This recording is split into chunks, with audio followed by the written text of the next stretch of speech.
রক্ষণাবেক্ষণের অভাবে ৭০০ কোটি টাকার চট্টগ্রামের আখতারুজ্জামান চৌধুরী ফ্লাইওভার এখন ঝুঁকিতে। কর্তৃপক্ষের অবহেলায় ফ্লাইওভারের নাট বল্টু খুলে নিচ্ছে দুর্বৃত্তরা। চুরি হচ্ছে পানি চলাচলের পাইপ, বাড়ছে দুর্ঘটনার ঝুঁকিও। এছাড়া বেশিরভাগ সময় বন্ধ থাকে সড়ক বাতি, নির্দেশিকাগুলোতেও পড়েছে ধুলোর আস্তরণ। সিডিএ বলছে এটি দেখভাল করার দায়িত্ব সিটি কর্পোরেশনের, আর মেয়র জনবল সংকটের কথা জানিয়ে আইনশৃঙ্খলা বাহিনীকে দায়িত্ব নেয়ার কথা বললেন। কখনো খুলে নেওয়া হচ্ছে নাটবল্টু, কখনো বা চুরি করা হচ্ছে গতিসীমা নির্দেশিকার লোহার পাতগুলো। সুযোগ বুঝে স্টিলের গার্ডার থেকে কেটে নেওয়া হচ্ছে খণ্ড খণ্ড অংশ।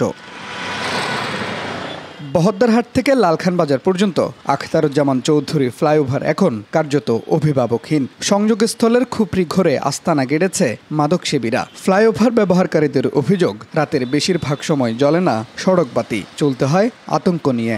রাতের বেলা যখন চলাচল করি প্রায় সময় লাইট বন্ধ থাকে, ফ্লাইওভারের বিভিন্ন লাইটগুলো বন্ধ থাকে। যেগুলো পাইপ ছিল প্রতিটা পিলারে, এখন পাইপগুলো ওই যে ঠোকাইরা চুরি করে করে ভেঙে ভেঙে নিয়ে গেছে।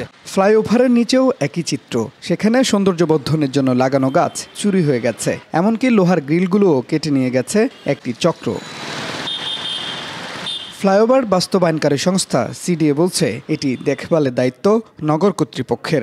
এটা এভাবে খুলে নিচ্ছে দিন দুপুরে, চুরি, এটা তো চুরি হতে পারে না। এখানে প্রশাসনের অব্যবস্থাপনাটাকে ব্যবস্থার মধ্যে নিয়ে আসতে হবে। এখানে সিসি ক্যামেরা লাগাতে হবে, যাতে মাদক সেবীরা বলেন এদের লোকাল লোকজনই করছে, এদেরকে আইনের আওতায় নিয়ে আসতে হবে। সানবিট সব দিবে সামাল। সানবিট ম্যাজিক প্রেস ডিশওয়াশিং এর মাথা ঘোরানো সলিউশন। তবে সিটি মেয়র বলছেন সীমিত জনবলে এখানে নিয়মিত তদারকি সম্ভব নয়। কিশোর গ্যাং ও মাদক সেবীরা এসব চুরির সাথে জড়িত দাবি করে তাদের বিরুদ্ধে আইন শৃঙ্খলা বাহিনীকে কঠোর হওয়ার আহ্বান তার।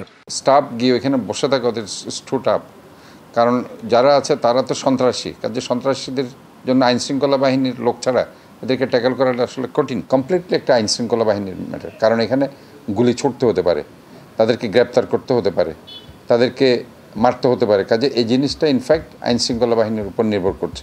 এভাবে চলতে থাকলে চরম ঝুঁকিতে পড়বে এই ফ্লাইওভার। নজরদারি না বাড়লে গার্ডার ধসসহ বড় দুর্ঘটনার আশঙ্কা নগর পরিকল্পনাবিদদের। চুরির ফলে এই ফ্লাইওভারটা ঝুঁকিপূর্ণ হয়ে যাচ্ছে, কারণ এই নাইটগুলি তো অপ্রয়োজনে দেওয়া হয়নি, প্রয়োজনে দেওয়া হয়েছে। পুলিশ যে নিষ্ক্রিয়তা আছে, নিষ্ক্রিয়তাকে সক্রিয় করে তাদেরকে এই মাদকাসক্ত এলাকা মুক্ত করতে হবে। সম্প্রতি ফ্লাইওভারের পাঁচলাইশ এলাকায় নাটবল্টু ও লোহার খণ্ডিত অংশ চুরির সময় কয়েকজনকে ধরে ফেলেন স্থানীয়রা। পরে ট্রাফিক সহায়তাকারী শিক্ষার্থীদের সহায়তায় তাদের পুলিশের কাছে হস্তান্তর করা হয়।